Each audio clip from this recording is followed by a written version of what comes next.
우리 함께 찬송하겠습니다. 은혜원의 찬송 69페이지 시편 19편 찬송하겠습니다.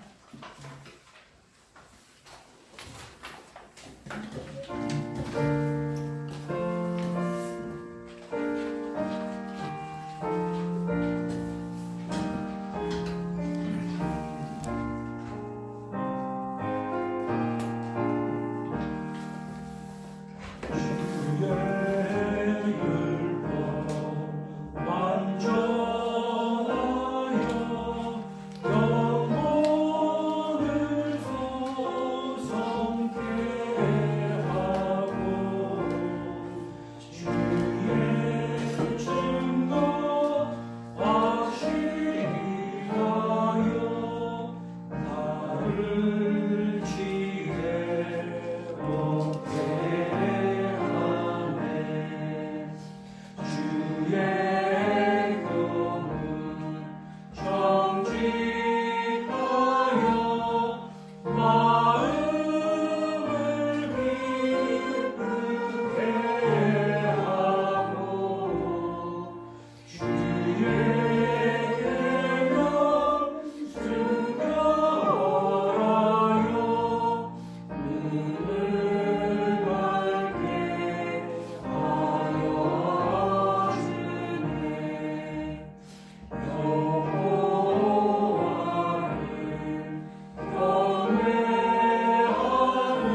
시간 우리 다 함께 기도하는 시간을 가지겠습니다.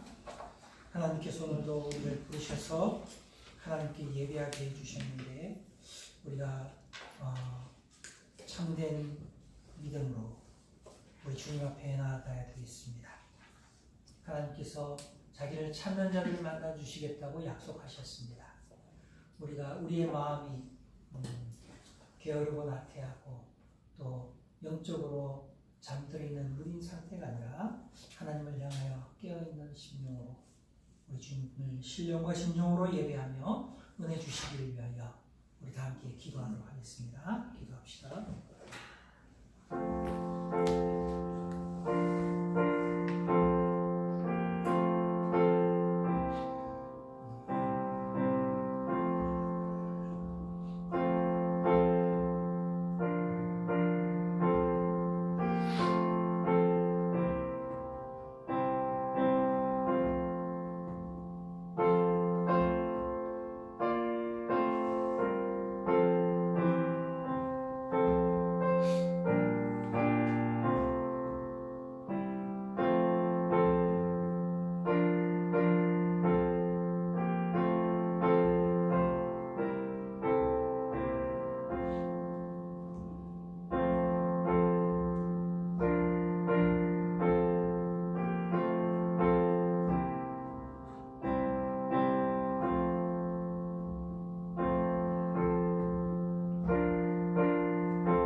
사랑과 은혜가 풍성하신 하나님 아버지, 주님의 은혜와 사랑을 감사합니다.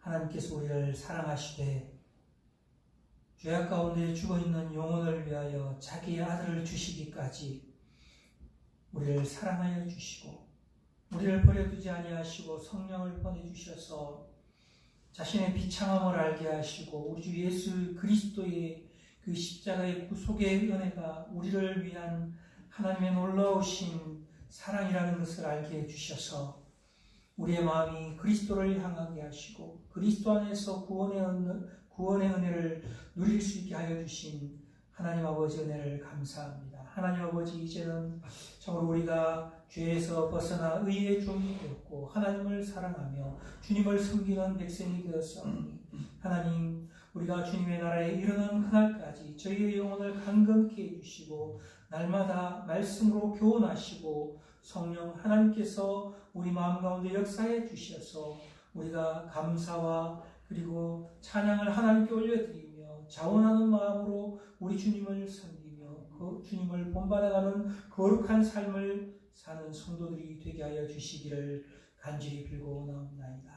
하나님 아버지, 우리 성도들을 이렇게 모아주셔서 감사합니다. 하나님, 우리 가운데 한 사람도 하나님을 알지 못하고 또 예수 그리스도를 자신의 구주로 발견하지 못하여서 영적인 어두움 가운데 있는 사람 한 사람도 없게 도와주시옵시고 하나님께서 자기를 찾는 자들을 만나주시고 은혜 주시고 또 새로운 생명을 주시기를 빌고나옵나이다. 하나님 아버지, 주님께서 우리에게 은혜를 베푸셔서 오늘도 주님 앞에 나오게 해주시는 것 감사합니다. 하나님, 우리 가운데 한 사람도 뒤로 물러나서 영적인 침체에 빠지는 자 없게 해 주시옵시고 하나님 아버지께서 우리의 영혼을 위하여 베풀어 주시는 그 하늘의 신령한 은혜들을 경험하게 하시고 주님을 만날 수 있게 해주시고 주님의 그 음성을 듣게 해주시고 또 주님을 사랑하는 마음으로 기꺼이 하나님을 위하여 순종할 수 있는 성도들이 되게 해주시기를 간절히 빌고나옵나이다. 하나님 아버지, 정말 코로나로 인하여서 우리가 함께 하나님 앞에 예배드리지 못하는 성도들을 기억해 주시옵소서. 비록 떨어져 있지만 그러나 성령께서 우리를 하나로 묶어 주시옵시고 하나님을 우리가 한 마음으로 예배하며 주께 영광 돌리게 해 주시옵소서. 하나님 아버지, 또한 우리가 이 세상에 살면서 육신의 연약함과 또 세상의 근심 걱정 가운데서 염려하는 자들이 있다면 하나님 우리 모든 성도들에게 믿음을 주셔서 우리의 염려를 다 주께 내어 맡길 수 있는 자들이 되게 해주시고 하나님의 은혜를 헤아려 보면서 믿음으로 우리 주 안에서 기뻐할 수 있는 성도들 되게 하시고 또 주님께 영광 돌리는 삶이 되게 해주시옵소서. 하나님 오늘 우리가 주님 앞에 예배로 나아가오니 주께서 임재해 주셔서 우리를 만나 주시고 한 사람 한 사람의 심령을 주께로 이끌어 주시옵소서. 감사하며 우리 주 예수 그리스도의 이름으로 기도드리옵나이다. 아멘. 다 같이 일어서셔서 찬송가 31장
전능하사 천지를 만드신 하나님 아버지를 내가 믿사오며 그 아들 우리 주 예수 그리스도를 믿사오니 이는 성령으로 잉태하사 동정녀 마리아에게 나시고 본디오 빌라도에게 고난을 받으사 십자가에 못 박혀 죽으시고 장사한 지 사흘 만에 죽은 자 가운데서 다시 살아나시며 하늘에서 전능하신 하나님 편에 앉아 계시다가 저로서 산자와 죽은 자를 심판하러 오시라.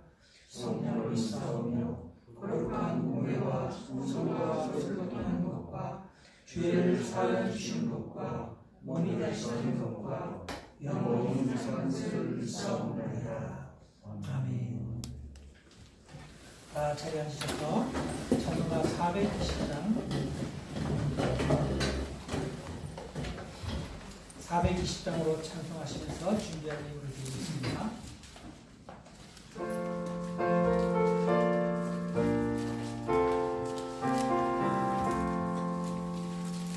오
하나님께서 우리 마음 가운데 다가오셔서 말씀해 주시고 깨닫는 것이 있기를 위하여 기도합시다.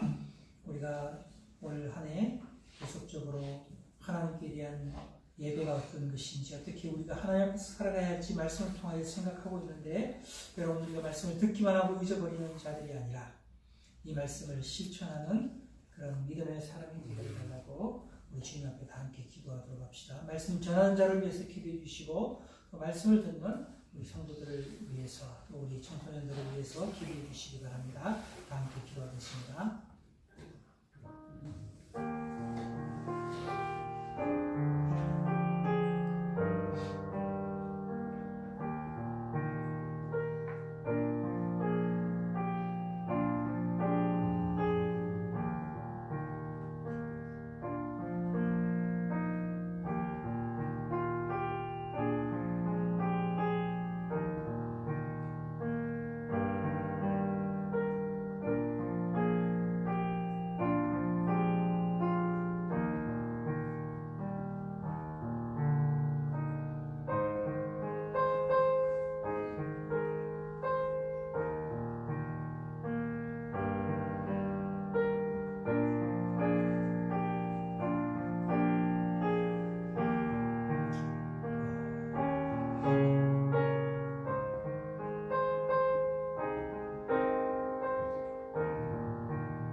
우리 다 함께 하나님 말씀 읽겠습니다. 하나님 말씀은 구약성경 사무엘상 19장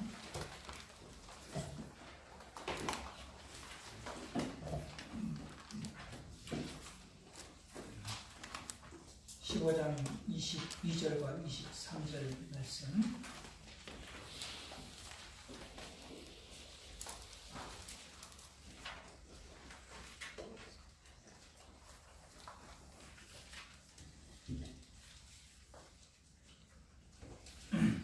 제가 공부하겠습니다.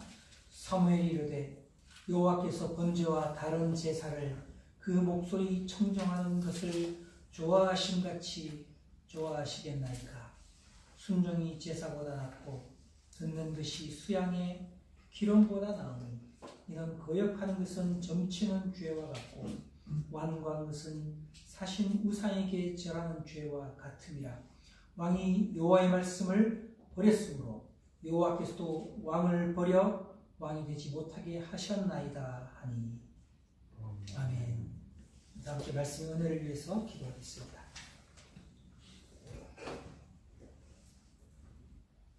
하나님 아버지, 주님의 은혜와 사랑을 감사합니다. 죄로 죽었던 저희들을 주님 사랑하셔서 부르시고 구원의 은혜로 인도해 주신 하나님의 은혜 감사합니다.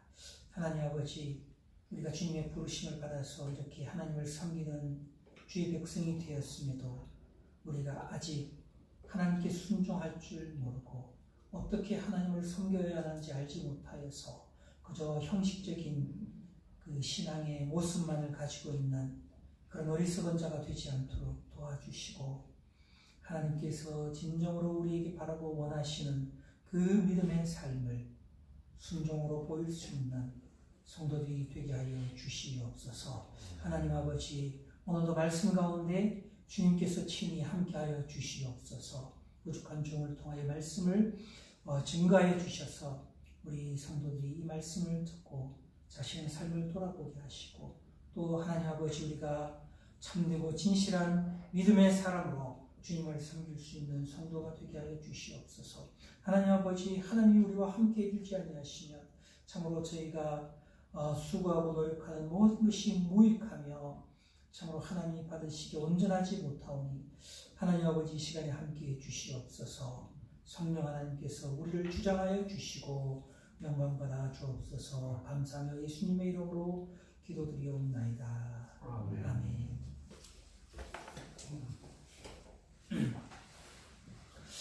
우리는 지난 시간에 동일한 말씀을 통하여서 사울의 불순종이 그의 삶을 파멸로 이끌었다는 것을 생각하였습니다.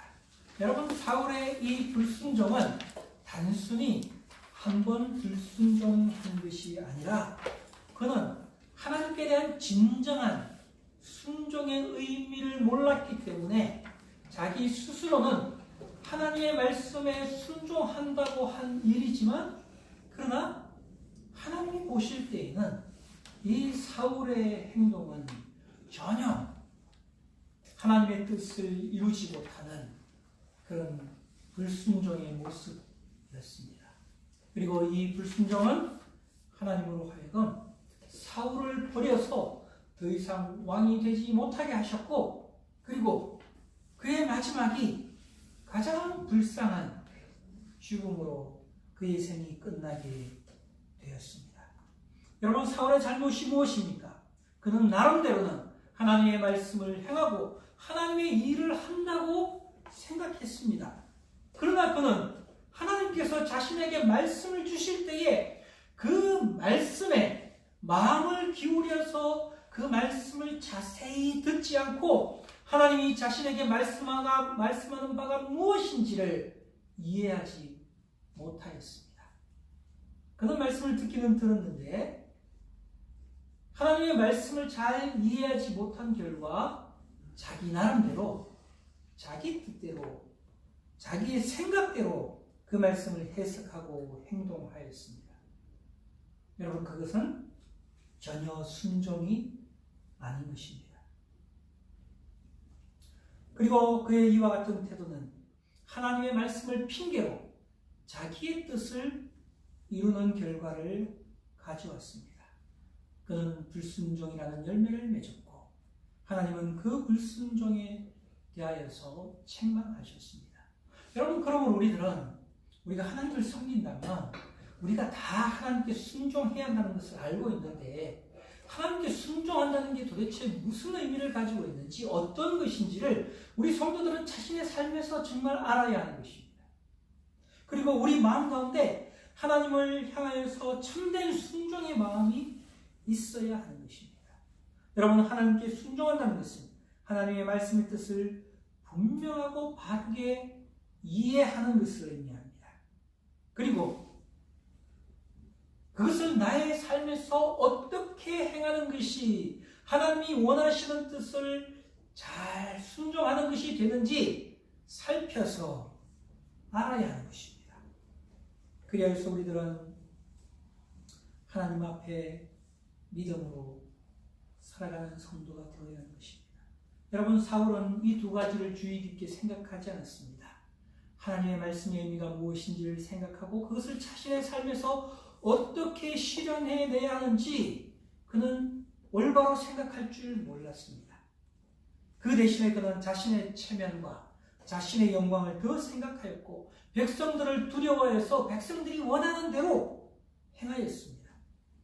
그래서 그는 하나님의 뜻을 행하는 것처럼 보이기는 했지만 그러나 실상은 하나님이 원하시는 뜻을 조금 더 이루지 못하였습니다. 그리고 이와 같은 사울의 불순종의 태도는 하나님이 그를 책망하실 때에 그는 자신의 그 잘못을 핑계대기에 급급하였습니다. 여러분, 우리는 사울의 이런 말들을 통하여서 하나님이 우리에게 원하시는 게 무엇인지, 또 우리가 진정으로 하나님 앞에 순종하는 게 무엇인지 우리의 삶에서도 우리가 그것을 생각할 줄 알아야 하고, 그리고 그것을 실천할 수 있는 성도가 되어야 하는 것입니다. 여러분, 그렇다면 이제 우리가 오늘 말씀 가운데서 사무엘이 사울을 향하여서 여호와께서 번제와 다른 제사를 그 목소리를 청종하는 것을 좋아하신 같이 좋아하시겠나이까? 순종이 제사보다 낫고 듣는 것이 수양의 기름보다 나으니라고 말했을 때에 사무엘이 말한 이 말씀의 의미가 무엇인지를 우리가 함께 생각하고자 합니다. 여러분, 사무엘이 이 말을 하게 된 것은 먼저 사울이 자신의 불신앙을, 자신의 불순종의 핑계를 백성들이 원해서 하나님께 제사하려고 이 짐승들을 내가 남겨두었습니다 라고 한 그 핑계의 말에 대한 반응으로서 사무엘이 한 말이 바로 이 말입니다. 순종이 제사보다 낫고 듣는 것이 수양의 기름보다 낫다고, 그렇게 사무엘이 사울의 핑계에 대하여서 책망하였습니다. 여러분, 우리는 사무엘이 사울의 핑계에서 이 사울이 가지고 있었던 잘못된 신앙이 무엇인지를 그가 분명히 알고 있었다는 것을 보게 됩니다. 사울이 하나님께 제사 드리기 위하여 이 양과 소를 남겼습니다 라고 말할 때에 사무엘은 사울이 하나님께 제사한다는 것을 핑계로 이 소와 양을 남겼다고 말하는 그것은 하나님께 제사하는 것의 참된 의미를 사울이 바로 알지 못하고 지금까지 하나님을 예배해 왔다는 것을 보여주는 것이었습니다. 그는 하나님께 제사하는 것의 참된 정신을 알지 못했기 때문에 형식적인 신앙을 가지고 있었기 때문에, 그렇기 때문에 하나님의 말씀을 어기면서까지 소와 양을 남길 수 있었던 것입니다. 여러분, 사울과 그의 백성들은 아말렉 사람들을 진멸할 때에 그의 군대를 다 죽였지만, 그곳에 있는 사람을 다 죽였지만, 그래서 자신들은 하나님께 대하여서 하나님의 말씀을 성실하게 다 이루었다고 생각했지만, 그러나 그들이 이제 아말렉 사람들이 남긴 소와 양을 볼 때에 그들은 이 짐승들까지 다 죽이는 것은 너무 아깝다는 그런 생각이 들었습니다. 여러분, 그들의 마음 가운데 왜 그것이 아깝다는 생각이 들었을까요? 여러분, 물론 소와 양이 가치가 있는 것이기 때문에 아까웠을 것입니다. 그런데 이스라엘 백성들의 수준이 그게 아깝기 때문에 남겨야 되겠다라고 생각했다고 한다면, 여러분, 우리는 이 이스라엘 백성들을 좀 더 비난할 수 있을 것입니다. 그런데 사울이 하는 말에 의하면 이스라엘 백성들이 이렇게 소와 양을 남기겠다는 결정을 하게 된 이유는 그것을 자신들이 먹고 그것을 자신들이 가지겠다는 것이 아니라 이것을 가지고 하나님께 제사드리면 좋겠다라고 하는 생각을 하게 되었다는 것입니다. 그리고 그들이 이제 아말렉 사람들의 그 짐승들 가운데서 좋은 것들은 남기고 이 좋지 않은 것들은 다 죽였습니다. 여러분, 좋은 것들은 남겼다는 것은 바로 이 사람들이 하나님께 제사 드릴 때 그들은 소와 양의 흠 없는 것을 하나님께 드려야 했기 때문에 그들의 소와 양을 살펴서 흠이 없는 것들, 얼룩이 없고, 그리고 피부병이나 병들지 않았고, 그리고 문제가 없는 그런 깨끗한 짐승들은 그들이 남겼다는 것입니다. 그들은 실제로 하나님께 제사 드리기 위해서 이 짐승을 남겼을 것입니다. 여러분, 그런데 이 이스라엘 백성들의 이 생각이 왜 잘못된 것입니까? 그들이 이렇게 아말렉 사람들의 좋은 짐승을 보고 그것을 하나님께 드리면 좋겠다라고 한 그 이유는 그들이 정말 하나님을 사랑해서 하나님께 정말 좋은 것을 드리기 위해서 이런 결정을 한 것이 아니라는 것입니다. 여러분, 이스라엘 백성에게도 소와 양은 귀한 것이었습니다. 가치가 있는 것이었습니다. 그런데 그들은 하나님께 제사 드릴 때마다 자신들의 좋은 것을, 가장 좋은 것을 하나님께 제사로 드려야 했습니다. 여러분, 소 한 마리가 얼마나 가치가 크겠습니까? 수양이 얼마나 가치가 있겠습니까? 여러분, 그런데 그것을 매일매일 하나님께 드려야 할 때에 그들은 그것이 아까웠던 것입니다. 자신들의 재산이 충나고 있는 것입니다. 자신들이 가지고 있는 그 소를 하나님께 제사로 드릴 때에 그들은 자신들이 가지고 있는 재산의 아주 많은 부분이 줄어드는 것처럼 그렇게 느껴졌던 것입니다. 그래서 그들이 평소에 하나님께 예배 드릴 때에, 하나님께 나아갈 때에 하나님께서 결코 빈손으로 나오지 말라고 그렇게 말씀하지 않았습니까? 소와 양이나 아니면 심지어 가난하면 비둘기라도 참새라도 가지고 나가야 했습니다. 왜냐하면 하나님께 드리는 제사는 단순한 종교의식이 아니고 하나님께서 우리를 어떻게 구원하여 주시는지 구속의 교리가 담겨져 있는 그것을 우리에게 가르치고 생각하게 하고 그 안에 믿음으로 들어오게 하는 그와 같은 구원의 의미가 담겨져 있는 것이 제사였기 때문에 피 흘림이 없으면 온전한 제사가 드려질 수 없기 때문에 하나님께서 그것을 요구하셨습니다.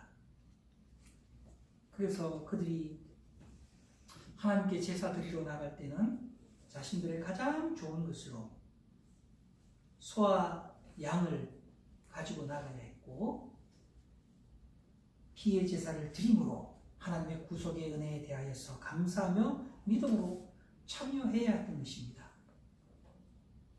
그런데 그것이 그들의 마음 가운데 정말 구원의 은혜에 감사하고 기쁨으로 드리는 것이 아니라 평소에 그들의 제사에는 하나님께 드리는 그것이 부담스럽기도 하고 그리고 아깝기도 하고 그리고 자신들의 재산을 하나님께서 요구하는 것이 싫었던 것입니다.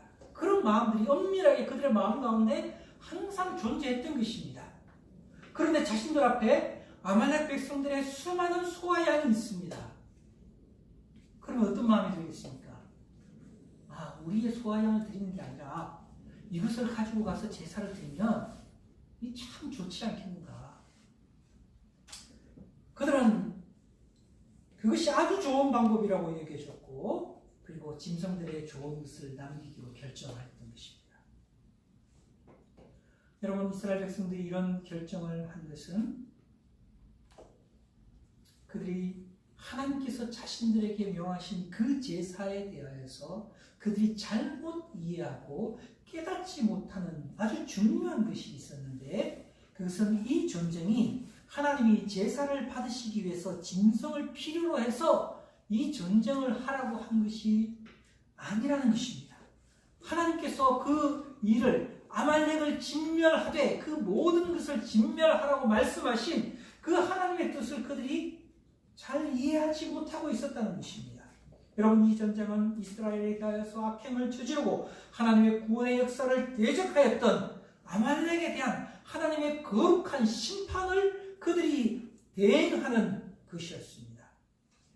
거기에는 자신들의 어떤 생각이나 뜻이 개입될 여지가 없었고 하나님의 말씀에 온전히 순종함으로써 하나님의 영광을 드러내는 것이 자신들이 해야 될 의무였습니다. 하나님께서는 그것을 애매모호하게 말씀하신 것이 아니라 이 아말렉의 악행을 그들에게 이야기하였고 그리고 하나님께서 그렇게 하시겠다고 언약하신 것을 상기시켰고 그것을 지금 네가 실행하라고 그렇게 명령하셨던 것입니다. 그렇기 때문에 이스라엘은 그것을 몰라서는 안 됐고 그리고 그것을 완전히 실행해야 될 의무가 있었던 것입니다. 그럼에도 불구하고 그들은 이 명령을 순종하는데 잘못된 이유는 그들이 제사에 대한 그릇된 인식이 계기가 되었습니다. 그들은 제사를 드리는데 자신들의 삶에서 소와 양을 가지고 가면 얼마나 유익할 것인가 라고 생각했습니다.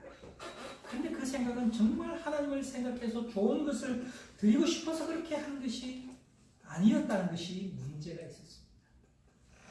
평소에 그들의 삶에 이 제사가 종교적인 의무였고 무거운 짐이었고 자신들의 재산을 조금씩 갉아먹는 그와 같은 귀찮은 명령이라고 생각하는 불신앙의 마음이 그들의 마음 가운데 있었기 때문이었습니다.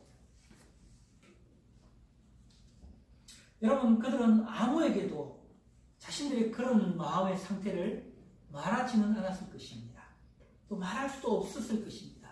또 그런 자신의 마음 상태를 들키고 싶지도 않았을 것입니다. 그런데 막상 자신들 앞에 수많은 소와 양떼가 있을 때에 그들은 자신들의 마음 가운데 은밀히 내재하고 있던 이 불신앙의 마음이 기회를 타서 그런 일들을 생각해냈던 것입니다. 여러분, 우리에게 이런 마음이 있다면 우리에게는 순종이 나올 수 없습니다. 여러분, 우리는 어떻습니까?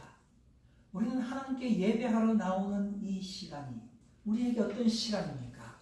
혹시 이스라엘 백성들이 평소에 하나님께 제사 드리는 일에 있어서 가지고 있었던 이 마음이 혹시라도 우리에게 있지 않습니까? 토요일, 주일 내가 여행 갈 수 있고 쉴 수 있는데 주일날 아침 오전에 예배 드리러 가야 된다는 이 사실이 여러분 마음 가운데 걸림이 되고 시간이 아깝고 그리고 주일날 아침 내가 좀 잠을 편하게 자고 쉬어야 되는데 이 시간에 일어나는 것이 마음 가운데 하나님을 기뻐하면서 감사함으로 하나님을 기대함으로 주님 앞에 나오는 것이 아니라 마지못해서 억지로 일어나서 나오는 그런 시간이 되고 있지는 않습니까? 여러분, 우리가 평소에 하나님께 예배드리는 것이 참 기쁨으로 하는 것이 아니라 억지로 해오는 종교적인 의무라면 여러분, 우리가 어떤 사람이 될 것인지 분명합니다. 사울이 걸어갔던 그 길, 이스라엘 백성들이 실패했던 그 자리에서 우리도 똑같이 그런 죄를 반복하게 되는 사람이 된다는 것을 알아야 하는 것입니다. 여러분, 이것이 나중에 우리의 영혼에 어떤 결과를 가져오게 될 것인지 여러분, 사울의 삶이 우리에게 그것을 보여주고 있지 않습니까? 그는 자신의 모든 삶에서 하나님이 택한 왕으로서 하나님을 위해서 백성을 위해서 자기 나름대로는 열심히 그 일을 한다고 했는데 그런데 마지막 결과를 보면 그는 하나님께 버림받은 불행한 영혼으로 자신의 삶의 마지막을 보내게 됩니다. 여러분, 성경은 우리에게 말하고 있습니다. 우리가 주여 주여 하면서 주의 일을 했다고 해서 다 천국에 하는 것이 아니다. 마지막 때에 하나님께서 내가 너를 모른다 할 그런 사람이 있을 것이다 라고 그렇게 말씀하셨는데 여러분, 그런 삶의 결과가 어떤 사람에게 나타납니까? 바로 사울과 이스라엘 백성들처럼 이렇게 하나님께서 말씀하신 그 말씀의 의미를 바르게 깨닫지 못하고 자기 나름대로 생각하면서 자기는 하나님께 순종한다면서 살았지만 그러나 하나님께 온전한 순종의 삶을 배우지 못한 그런 사람들의 삶의 결과가 그렇게 된다는 것입니다. 여러분, 이것은 참으로 우리에게 두려운 경고가 아닐 수 없는 것입니다. 여러분, 그렇다면 이제 우리는 사울과 이스라엘 백성들이 잘 알지 못했던 하나님이 원하시는 제사의 진정한 의미가 무엇인지를 생각해보고 또 사울과 백성들이 실패했던 그 하나님께서 원하시는 순종의 삶을 우리의 삶에서 어떻게 실천해야 하는지 여러분, 우리가 생각해야 되겠습니다. 여러분, 먼저 하나님이 원하시는 제사의 진정한 의미가 무엇입니까?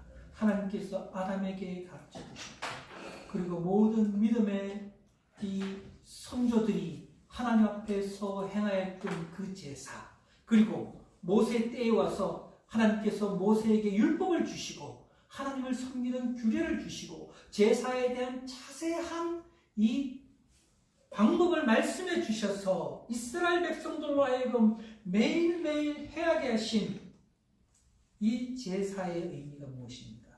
왜 하나님은 이 제사의 방법을 고안하셨고 그것을 이스라엘에게 명령하셨습니까? 그것을 행하면서 이스라엘 백성들은 무엇을 생각하고 무엇을 깨달아야 했는지 여러분 우리가 알아야 됩니다. 제사는 그냥 단순히 매일매일 그 행위를 함으로써 하나님께 대한 의무를 다하는 그런 것이 아닙니다. 여러분 그것은 바로 우상숭배입니다.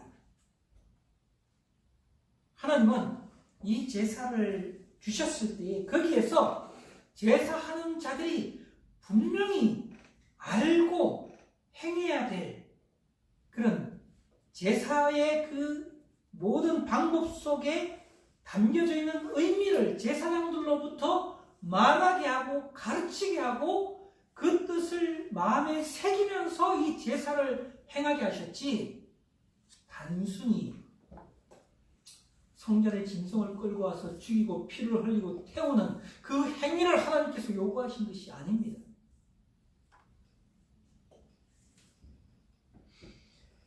여러분 그래서 사무엘이 사울을 향하여 이런 말을 한 것입니다. 여호와께서 번제와 다른 제사를 그 목소리 순종하는 것을 좋아하심같이 좋아하시겠나이까? 순종이 제사보다 낫고 듣는 것이 수양의 기름보다 낫습니다. 이렇게 말했습니다. 여러분 여기에서 사무엘이 여호와께서 번제와 다른 제사를 그 목소리 순종하는 것을 좋아하심같이 좋아하시겠나이까? 라고 말한 것은 하나님께서 번제와 다른 제사를 별로 좋아하지 않고 순종하는 것을 좋아한다 이런 의미가 아닙니다. 그렇다면 하나님께서 번제와 다른 제사를 명령할 이유가 없는 것이죠. 그런데 이 말을 한 이유는 사울과 그 백성들이 핑계하는 말로 제사를 말하였기 때문에 그렇습니다. 그들이 하나님께 제사 드리기 위해서 내가 이 짐승들을 끌고 왔습니다. 이렇게 말했기 때문에 그 말에서 사무엘은 이스라엘 백성들이 하나님이 가르치시고 말씀하신 그 제사를 이들이 알지 못하고 있다는 것을 알았고 그런 제사를 위해서 이 짐승을 끌어오는 것보다는 하나님의 말씀을 순종하는 것이 하나님을 더 기쁘시게 하는 것이다 라고 그가 말하고 있는 것입니다. 사무엘은 그들의 잘못된 제사의식을 책망하고 있으며 그들이 정말 하나님이 말씀하시는 진정한 제사의 의미를 알고 하나님을 제사해야 되는데 그렇게 진정한 제사의 의미를 알고 제사하는 자들은 반드시 하나님께 순종하는 자들이라는 것을 이야기해 주고 있는 것입니다. 여러분 그렇다면 하나님이 진정으로 원하시는 제사의 의미가 무엇입니까? 하나님께서 이스라엘 백성들에게 명령하신 번제와 다른 제사들은 무엇이고 그것이 의미하는 바가 무엇인지를 우리는 좀 생각해야 합니다. 우리가 사실 구약을 많이 공부하지 않았기 때문에 이 제사의 종류나 방법 그리고 또 그 의미를 우리가 잘 알지 못하는 경우가 많이 있습니다. 그런데 여러분 우리는 간단하게 그 의미를 우리가 돌이켜볼 필요가 있습니다. 김홍천 목사님이 이 부분을 설명하면서 우리에게 잘 설명을 해주셨는데 그건 구약에서 하나님이 이스라엘에게 명령하신 제사를 이렇게 설명했습니다. 먼저는 우리의 죄를 해결하기 위한 속죄제와 속건제가 있는데 이것은 우리가 다른 사람에게 죄를 지었을 때에 하나님께 드리는 것입니다. 이 속죄제와 속건제를 드리기 위해서는 반드시 다른 사람들에게 먼저 손해를 끼친 것을 배상해야 했고 그리고 배상하는 것으로 끝나는 것이 아니라 사람에게 손해를 끼친 것은 반드시 배상해야 했고 죄는 우리가 하나님 앞에서 지은 죄이기 때문에 하나님께 반드시 그 죄에 대한 제사를 드려야 했던 것입니다. 우리의 죄를 속함받기 위해서 속죄제와 속건제를 드려야 했습니다. 여러분, 그리고 번제가 있습니다.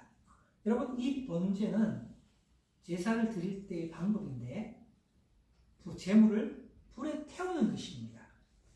그래서 하나님이 지정하신 방법대로 하나님 그 짐승의 기름을 태우기도 하고 그 나머지 부산물을 완전히 불에 태워서 하나님께 드리도록 한 것이 번제입니다. 여러분, 번제는 제물을 완전히 태우는 것이기 때문에 그 의미는 바로 주님께 대한 온전한 헌신을 의미합니다. 여러분, 하나님께서 이렇게 다 태우라고 하는 것은 우리가 하나님 앞에 나아갈 때에 우리의 그 일부를 하나님께 드린다는 의미가 아니고 우리 자신, 우리 전체를 하나님께 온전히 드리는 것이 바로 제사의 의미고 또 우리가 그런 사람이 되어야 한다는 것입니다. 이 번제는 우리에게 있는 모든 것이 내 것이 없으며 모든 것이 하나님의 것임을 고백하는 것입니다. 여러분, 세 번째는 소제가 있습니다. 이 소제는 고운 가루로 하나님께 제사를 드리는 것입니다. 고운 가루를 반죽해서 굽거나 전병에 붙여서 기름과 함께 하나님께 드리는 것입니다. 그런데 여러분, 이 소제는 밀가루로 하는 것이 아닙니까? 이 밀가루는 우리의 일상의 양식입니다. 그렇기 때문에 이것은 우리의 일상의 삶과 관계된 것입니다. 그런데 이 가루를 그냥 갈아서 드리는 것이 아니라 고운 가루라고 했습니다. 여러분, 고운 가루를 만들기 위해서는 훨씬 더 많은 노력이 필요한 것입니다.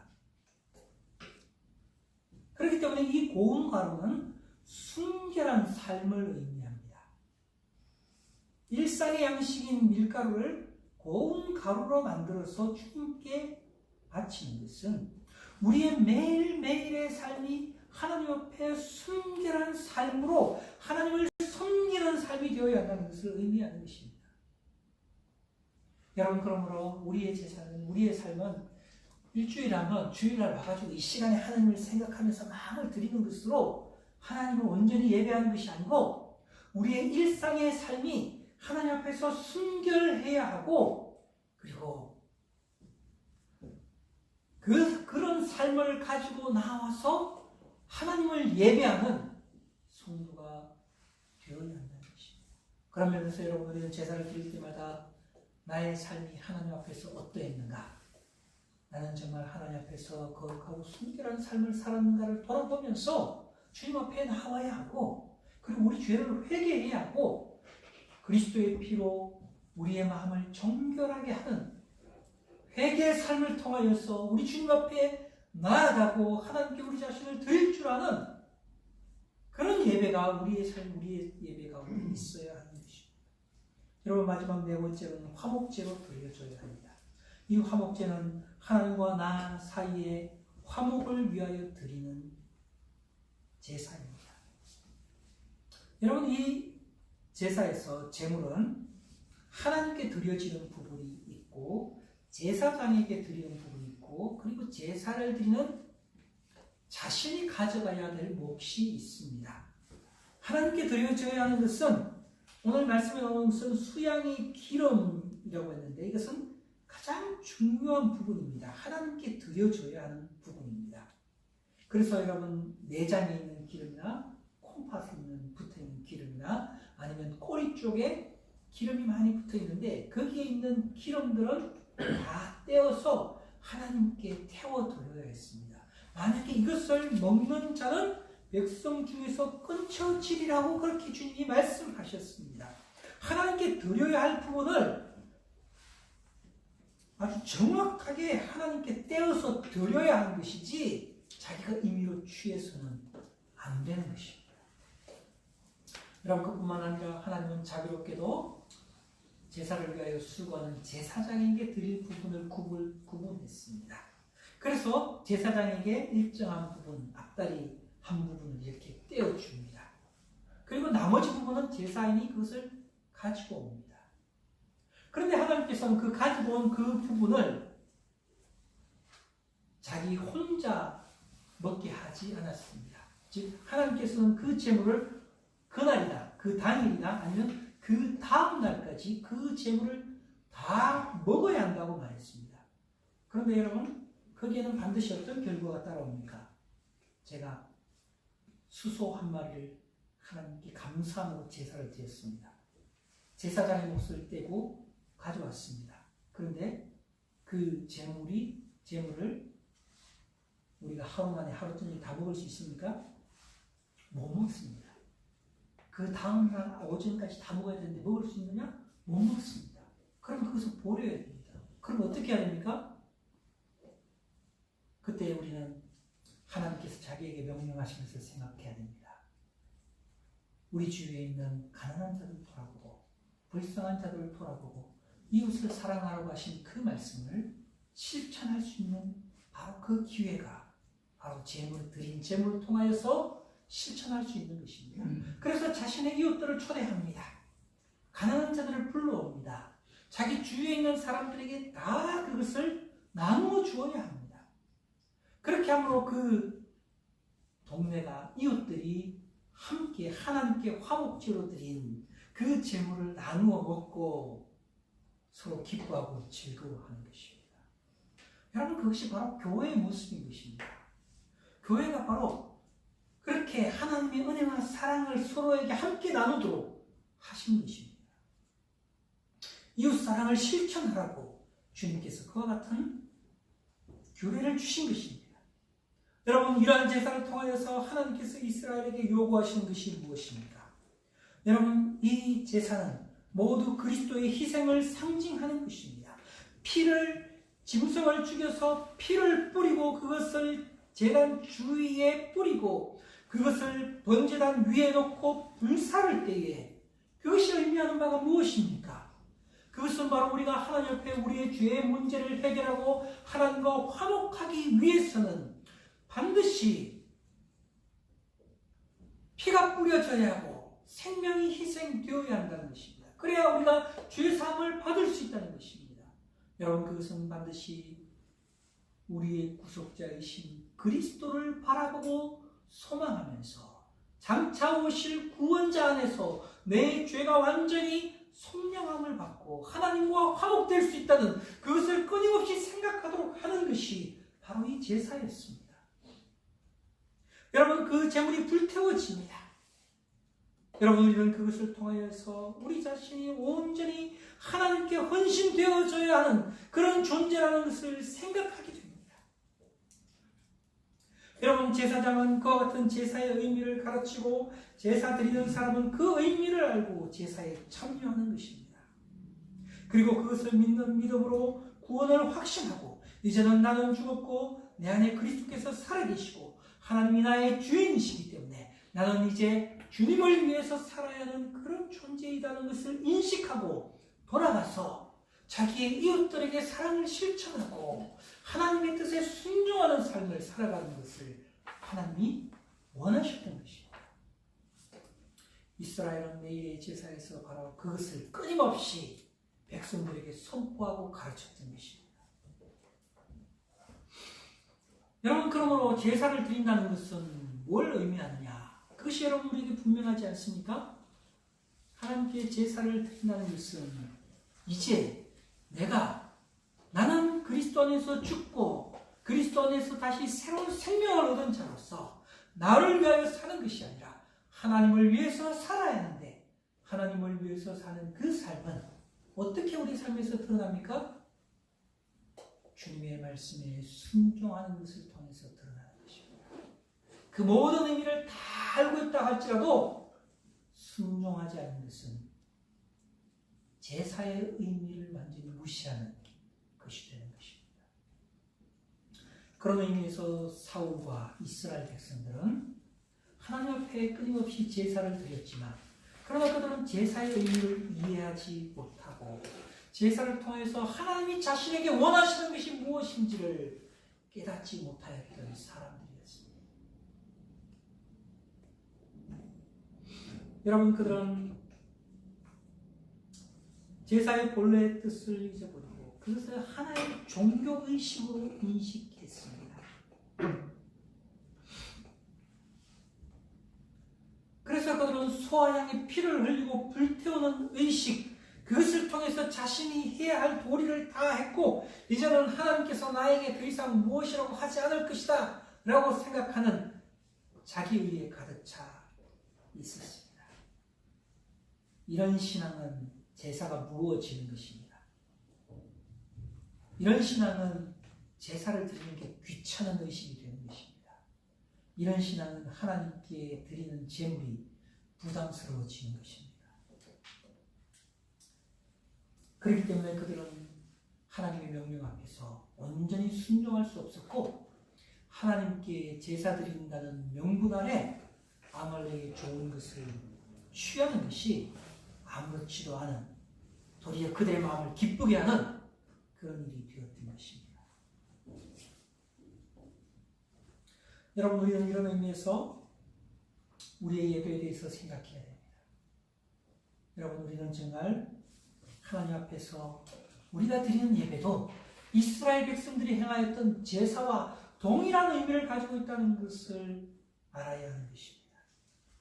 그래서 우리는 하나님이 가르치시는 진정한 제사의 의미를 알 뿐만 아니라 우리가 하나님 앞에 예배드리는 이 예배를 통해서 이 예배 가운데 우리 가운데 있어야 할 일이 무엇인지를 명확하게 인식해야 합니다. 비록 우리가 이 자리에서는 더 이상 소와 양의 피를 흘리고 그것을 불태우는 일을 행하지 않지만, 그러나 여러분, 우리는 그리스도의 십자가를 바라보면서 그 십자가가 의미하는 것이 무엇인지 알아야 됩니다. 우리 주님의 이 성찬의 상을 받고 그 떡을 먹고 잔을 마실 때마다 이스라엘 백성들이 제사를 통하여서 깨달아야 했던 그 진리들을 우리도 통일하게 깨닫는 자가 되어야 하는 것입니다. 그리고 그것을 행하면서 우리 마음 가운데 하나님과 진정으로 연합되는 일이 일어나야 되는 것입니다.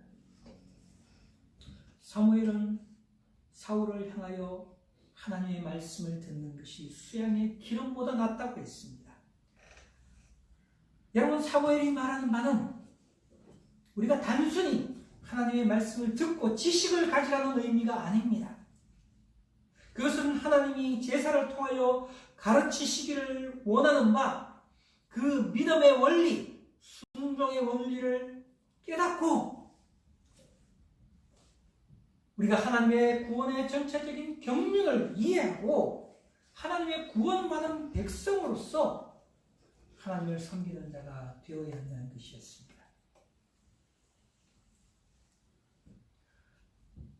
우리는 하나님의 이 영적인 구원의 방식을 이해하고 그 말씀을 기꺼이 받아들여야 합니다. 여러분, 순종은 이렇게 하나님의 말씀을 듣는 데서 시작해서 순종하는 사람으로 나아가는 것입니다. 이스라엘을 향한 하나님의 뜻은 그들이 진정으로 하나님이 원하시는 바가 무엇인지를 알고 하나님께 순종하는 것이었습니다. 아말렉을 대적하고 그들을 진멸하라는 그 하나님의 말씀은 단순한 명령이 아니라 그들이 하나님의 구원받은 백성으로서 순종의 삶을 요구하시는 하나님의 말씀이었습니다. 그러나 여러분, 사울과 그 백성들은 그들에게 가장 좋은 가르침을 줄 수 있는 역사상 가장 위대한 선지자인 사무엘의 가르침과 지도를 받고 있으면서도 그들이 하나님 앞에 순종을 배우지 못했습니다.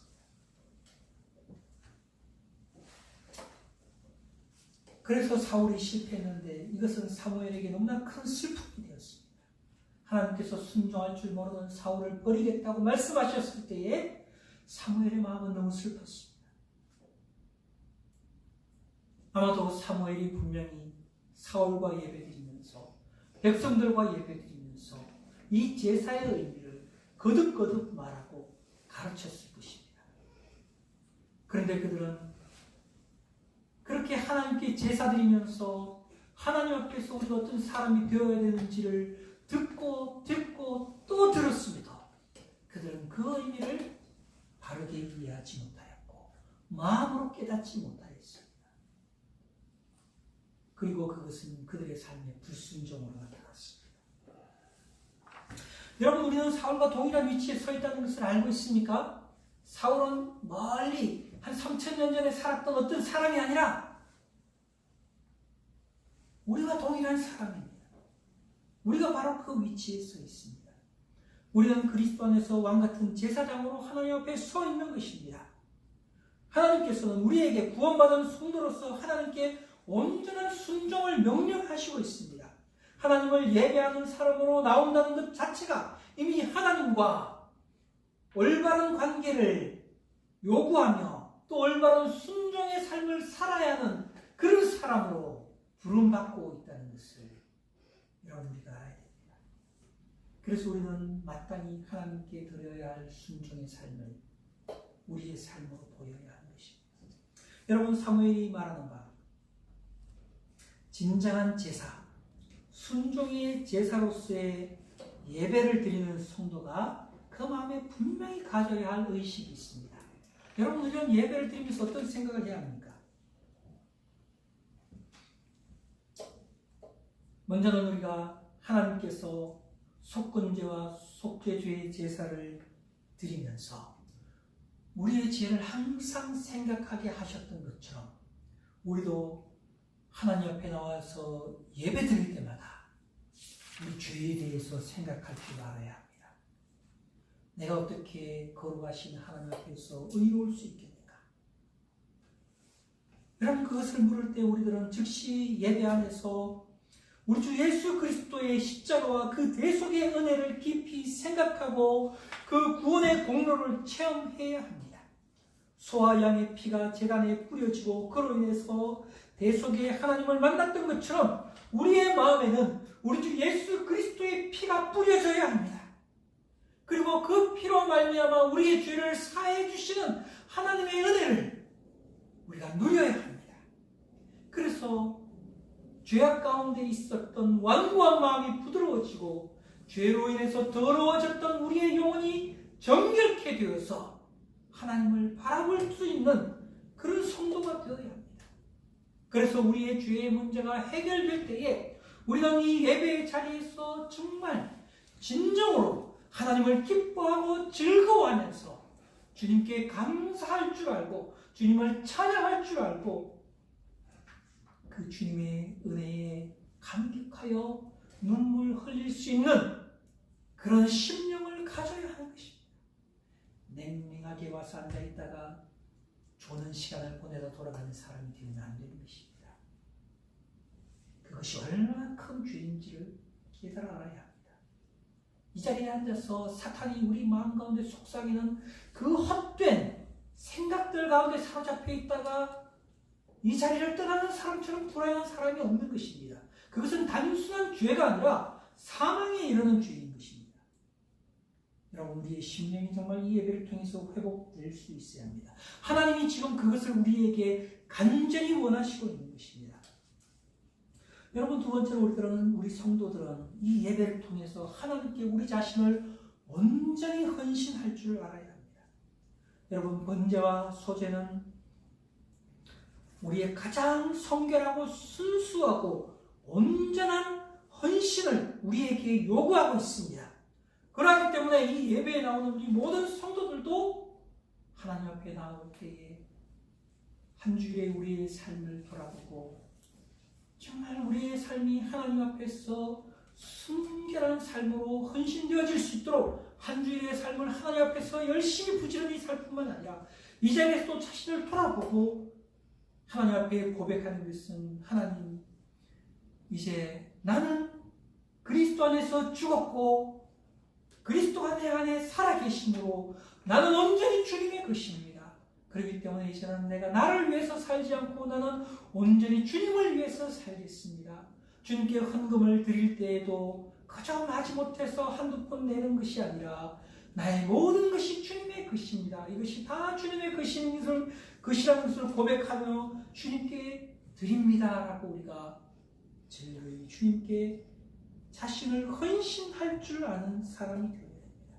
여러분, 그와 같은 헌신을 할 때 우리가 아깝다는 마음이 아니라 내가 더 주님께 드리지 못하는 것을 안타까워하고 또 주님의 은혜로 우리의 심령이 새 힘을 얻고 하나님께서 우리를 보살펴 주시겠다고, 우리의 삶을 책임져 주시겠다고, 우리를 지키시겠다고 하신 그 말씀이 우리의 영혼의 힘이 되어서 우리가 세상을 살아갈 때에 내가 이제는 주님의 능력을 힘입어 이 세상을 이기고 믿음으로 살아갈 것이다 라고 하는 그 마음을 가지고 우리가 이 자리에서 일어설 수 있는 그런 영적인 회복과 강건함이 우리 성도들의 마음 가운데 있어야 하는 것입니다. 그것이 바로 예배하는 자들의 심령인 것입니다. 우리가 하나님 앞에 참되게 예배할 때에 성도들은 그런 힘을 얻게 되는 것입니다. 여러분, 마지막으로 세 번째로 우리들은 하나님께 예배하면서 하나님과 화목되고 또 우리 성도들과 사랑으로 하나 되는 영적인 경험이 있어야 하는 것입니다. 하나님께 드려야 할 것을 온전히 드리고 또 제사장의 몫을 떼어놓고 그리고 하나님께서 우리에게 주신 재물을 자기만을 위해서 사용하는 것이 아니라 우리 형제자매를 돌아보고 이웃을 돌아보고 그들에게 복음을 전하고 그들에게 사랑을 실천할 줄 아는 성도가 되는 것이 바로 하나님께 온전한 예배를 드린 성도들의 삶에서 마땅히 나와야 하는 그런 모습인 것입니다. 여러분, 그래서 주님께서는 우리가 하나님과 더불어 거룩함과 또 화평함을 쫓으라고 그렇게 말씀하셨는데, 여러분, 우리는 정말 하나님을 사랑할 뿐만 아니라 다른 모든 사람과 화목할 수 있는 그런 성도가 되어야 하는 것입니다. 여러분, 우리가 어떻게 다른 사람과 화목할 수 있겠습니까? 한번 생각해 보십시오. 그냥 그저 내가 좋은 말 한다고 다른 사람과 화목해질 수도 있지만 또 우리가 인간의 삶은 그렇게 되지 않습니다. 그러면 어떻게 해야 됩니까? 내가 다른 사람에게 나쁜 일 안 하면 화목해질 수도 있겠지만 꼭 그것만 가지고 되지 않습니다. 여러분, 이 화목제가 가르쳐주는 바가 정말 우리에게 필요합니다. 우리가 가진 것을 다른 사람들에게 나누어 주십시오. 사랑을 실천하십시오. 표현해야 됩니다. 초대하십시오. 그래서 함께 밥을 먹고 함께 차를 마시고 함께 사람들의 사정을 들어주고 또 위로하고 격려하고 돌아볼 줄 아는 그런 선행이 있어야 하는 것입니다. 하나님 그것을 우리에게 명령하시고 원하신다는 것을 우리 그리스도인들이 알아야 합니다. 그런 면에 있어서 우리 한국 사람들이 옛날에는 이웃들과 함께하는 것을 좋아했지만 지금은 극도로 이기주의적인 그런 삶을 살고 있는데, 미국에 있는 그리스도인들이 그런 면에서 다른 성도들과 사람을 섬기는 면에서 우리보다 훨씬 더 낫습니다. 여러분, 우리는 좀 더 관대한 마음을 가져야 합니다. 그냥 오로지 자기 자신, 자기 가족만 생각해서는 안 되고, 여러분, 우리가 이웃을 생각하고 성도들을 생각하고 다른 사람을 생각할 줄 아는 그런 삶을 하나님 우리에게 원하시는 것입니다. 우리가 예배를 드릴 때 예배 안에서 하나님의 거룩한 뜻을 새기고 그것을 우리의 삶에서 순종해야 하는 것입니다. 그것이 하나님이 받으실 만한 순종의 제사가 되는 것입니다. 여러분, 우리는 사무엘이 사울에게 말한 이 말씀, 순종이 제사보다 낫고 듣는 것이 수양의 기름보다 낫다고 한 이 말씀 속에서 사울이 말하고 싶었던, 가르치고 싶었던 그 원리를 우리 성도들도 마음 가운데 잘 깨달아가서 우리의 삶에서 우리가 이름으로 말로만 주일의 예배로만 하나님을 섬기는 사람이 아니라 참 우리의 삶에서 이 제사의 정신을 우리가 순종함으로 하나님께 영광 돌리는 성도들이 되실 수 있기를 바랍니다. 다 같이 기도하겠습니다. 여러분, 이 시간 우리가 다 함께 기도할 때에 우리의 신앙을 돌아봅시다. 우리가 사울과 이스라엘 백성 같은 그런 오류 가운데 있지 않게 하시고 하나님께서 제사를 통하여 우리에게 가르치시고 원하시는 순종의 삶이 무엇인지를 분명히 알고 우리가 순종할 수 있는, 실천할 수 있는 사람이 되게 해달라고, 성도가 되게 해달라고 우리 다 같이 기도하도록 하겠습니다. 다 함께 기도합시다.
다 함께 일어서셔서 노나의 여러분의 찬송 3페이지로 말씀드리겠습니다.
하나님 아버지, 주님의 은혜를 감사합니다. 주께서 어리석고 미련한 우리를 가르치시기 위하여 제사를 가르쳐 주셨고, 제사를 통하여 우리 주 예수 그리스도의 구원의 공로를 알게 해주셨고, 또 그를 믿음으로 주의 사함을 받아서 하나님의 거룩한 백성이 되는 은혜를 주신 하나님의 그 놀라우신 은혜에 감사합니다. 하나님 아버지, 우리 모든 성도들이 하나님께서 우리에게 알려주신 바 이 구원의 경륜을 이해하고 하나님의 거룩한 백성으로 우리 주 예수 그리스도의 그 구원에 참여하고 또 구원받은 성도로서 하나님 앞에 어떻게 살아야 할지 그 마음 가운데 분명한 가르침을 얻게 해 주시옵소서. 그리고 성령 안에서 하나님께 순종하는 자들이 되게 해 주시옵소서.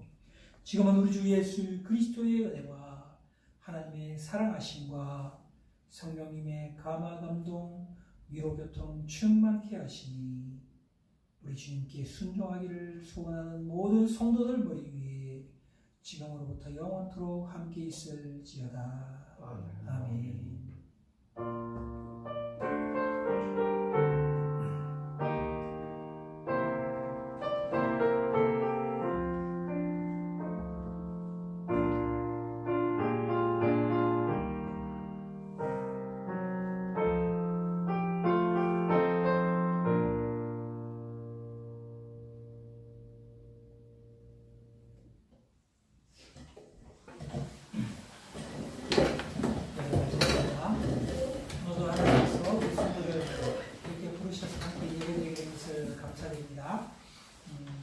제가 새해 계속 우리 성도들에게 필요한 그 영적인 것들을 말씀드리고 있는데 다음 주까지 사무엘상 15장 말씀을 전하게 될 것 같습니다. 그리고 제가 성경 본문을 들어가고자 하는데 여러분 기도해 주시고 또 말씀을 묵상하시고 우리 성도들에게 이 전한 말씀이 우리 삶에서 정말 영적인 좋은 변화가 있기를 기도해 주시기 바랍니다. 오늘 우리 온라인으로 참여하시는 우리 성도님들께도 하나님께서 내주셔서 우리가 속히 하나님과 함께 예배드릴 수 있게 되기를 바랍니다. 여러분들이 그것을 위해서 꼭 기도해 주시기를 바랍니다. 예배 후에 우리 성경 공부가 있겠습니다. 집에 돌아가셔서 2시 반에 우리 청소년들 성경 공부가 있겠고, 오늘만 우리 장로들이 4시에 성경 공부하도록 하겠습니다. 4시에 주로 초대 들어오셔서 같이 요한계시록 공부해 주시면 감사하겠습니다. 주중에 있는 모임을 기억해 주시기 바랍니다. 수요일 수요 기도에 여러분 함께 들어오셔서 기도해 주시기를 부탁드립니다. 그리고 토요일에 독서 모임이 있습니다. 여러분 독서 모임 한 주일 동안 책 열심히 읽으시고 또 말씀의 은혜를 누리실 수 있게 되기를 바랍니다. 여러분 다음 주일 마지막 주일이고 3월달에 개강을 하게 되는데 우리 캠퍼스 보건교실이 시작됩니다. 우리 올해 신입생 우리 성록이 또 수진이 그리고 지연이 다 캠퍼스 보건교실 통해서 은혜 받을 수 있도록 위해서 기도해 주시고, 뿐만 아니라 온라인으로 하기 때문에 여러분 주위에 말씀을 듣고 배워야 할 친구들이 있다면 여러분 초대하셔서 이 캠퍼스 보건교실을 통해서 말씀을 배울 수 있는 기회를 가질 수 있도록 여러분 온 교회가 같이 기도해 주시고, 또 여러분 주위에 둘러보시고 우리 함께 말씀을 배워야 할 대학생들이 있다면 여러분들이 초대해 주시면 감사하겠습니다. 네, 우리 예배를 마쳤습니다. 다 같이 일어서셔서 서로 인사 나누시고 간식 가지고 들어가시기 바랍니다.